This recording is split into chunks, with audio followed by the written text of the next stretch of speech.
For young dentists who see the handwriting on the wall, namely, that people are wising up concerning what causes dental disease and are eliminating cavities and periodontal disease altogether. Are you tired of cleaning garbage off patients' teeth? Are now disillusioned with dentistry? Who want to be a real doctor who actually does surgery as a DDS doctor of dental surgery, who after spending $500,000 on dental school, who would like to complete complex dental implant cases compensatory to your years of education? This video is for you. Nuts? It's not nuts. Dr. Nordquist, based on the principles we will be discussing today in this introductory video, built $1 million dental practice back when the price of gold was $279.11 per ounce. Today it's $4,237.97. Since gold has traditionally been a measure for inflation, how much is $1 million practice in the 2000s worth today? Dr. Nordquist, 2-hour ablation surgery done last year, was around $500,000. So real surgeons make substantially more money. DDS degree dentists are qualified surgeons, even though maxillofacial surgeons say you are not. Therefore, you can call yourselves oral surgeons, not maxillofacial surgeons. The missing surgical skills not learned in dental school can be learned. It is beyond me why recent dental graduates are not suing their dental schools for not teaching them surgery, while giving their graduates Doctor of Dental Surgery degrees. It's a legal issue already litigated and won by the American Academy of Implant Dentistry over many years. So why not take advantage of it? Before you buy your dream home, first you must understand your multiple missing tooth patient. Once you understand, then you teach them what you learned concerning avoiding and reversing chronic disease. This training then will eliminate implant failure. The patients, once you teach them these principles of health, will then trust you to complete a $100,000 implant case. The New Dental Deal, conceived and produced by William D. Nordquist, Doctor of Dental Medicine and Master of Oral Biology.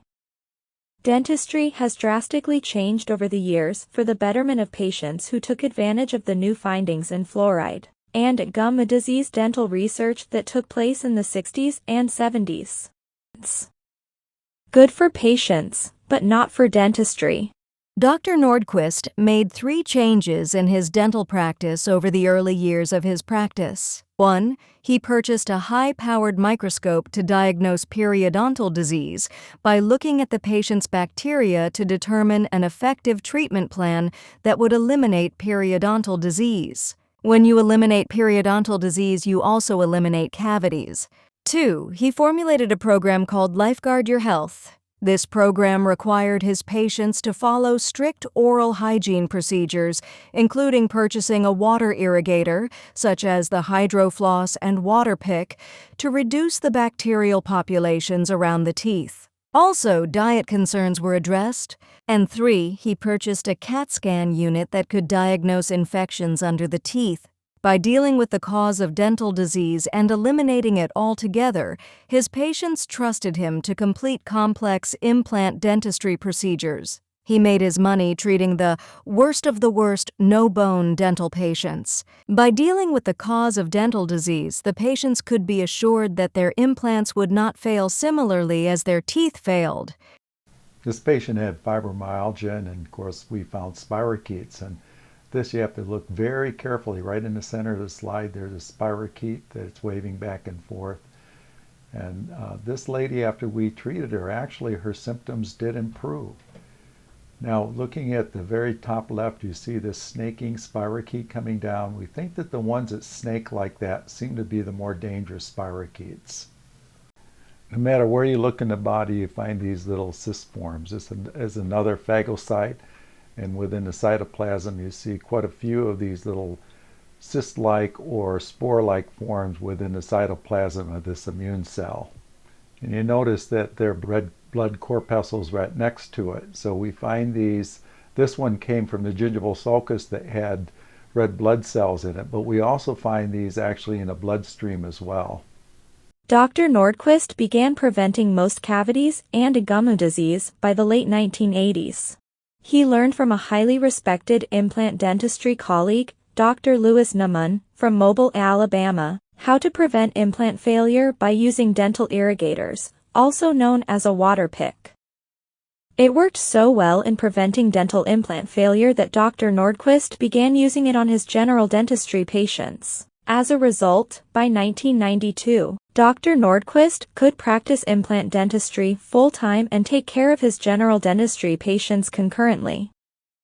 With prevention measures thoroughly explained to his patients, along with the use of oral irrigators, his general dentistry patients no longer had cavities or a gum disease. Dr. Nordquist took 20 years of his life to solve these problems and published 8 books detailing what causes chronic disease and how to prevent them. The question of chronic disease discussed here delves deeply into the microbes that invade the body. All Dr. Nordquist's recent videos and books give peer-reviewed scientific answers and his analysis of some of these most perplexing problems of our time. Microbes do get into the body, but why are they doing harm? Our ancestors didn't have chronic diseases. Dr. Nordquist's 3 recent books and new website have the answers that took his lifetime to sort out. Start with Dr. Nordquist's website and go from there. His personal phone number is given on his website. Since he is now retired, he will love to talk with people who are suffering and searching for answers. If it doesn't get out of hand, he is available. Call during the daytime.